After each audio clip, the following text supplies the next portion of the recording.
And the fraud claims, Elon Musk in the Oval yesterday gave us some information on that. We're just wondering if there's some proof, evidence. Is the White House willing to share evidence of those fraud claims, or can Elon Musk come to the briefing room and share material evidence of what he's talking about? Sure, I would love for Elon Musk to come to the briefing room. That's why we had him go to the Oval Office yesterday, where I think he provided great answers. He was speaking in layman's terms, speaking common sense to all of you in the media, but also to Americans at home. But I would say especially to all of you in the media, because I think it's a real fallacy that there's this alleged lack of transparency when it comes to Doge. President Trump and Elon Musk have been incredibly transparent on what Doge is doing. There is an X account with the Doge handle. They are tweeting out what they are doing on a daily basis. They have a website where they are posting the receipts of the contracts that they are reviewing and the payments that they have stopped from going out the door. The secretaries of our departments have stopped from going out the door. And I would also say that before it was Elon Musk making our government efficient and accountable, it was some unnamed bureaucrat that none of you knew. Elon Musk is the richest man in the world. He's also now one of the most highly scrutinized men in the world alongside President Trump because of what he's doing and the access that he is allowing. So there's great transparency. As for the actual receipts, we are happy to provide them, and I actually brought some today because all of you know I love to bring the receipts.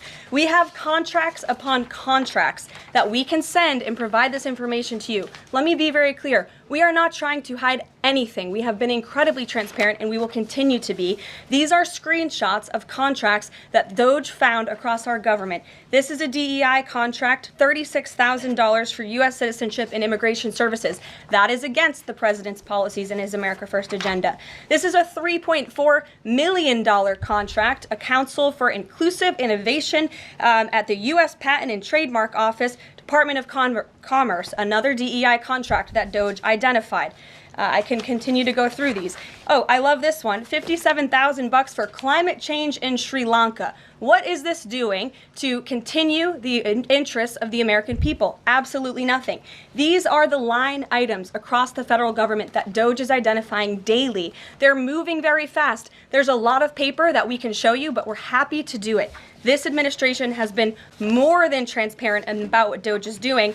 And here's one of their tweets that they posted about the mine. I believe this is in Pennsylvania, where the federal employee retirement system is being processed. Did anybody know this was even happening in our country before Elon Musk talked about it in the Oval Office yesterday? A lot of Americans didn't. So we are providing transparency and accessibility on a daily basis when it comes to Doge. And I also have a Doge daily report, if anybody would like it, on all of the things that they are identifying and finding. We're happy to provide this information to you. We're talking about it every single day. Are all those things you just mentioned fraud, or are they waste, or are they just contrary to the president's policies? I would argue that all of these things are fraudulent, they are wasteful, and they are an abuse of the American taxpayer's dollar. This is not what the government should be spending money on. It's contrary to the president's priorities and agenda. And again, we can continue to provide you the receipts for all of the fraud, waste, and abuse. And if anybody in here wants to argue that the federal government is not fraudulent in some capacity, be my guest, because I think the American people watching at home would beg to differ.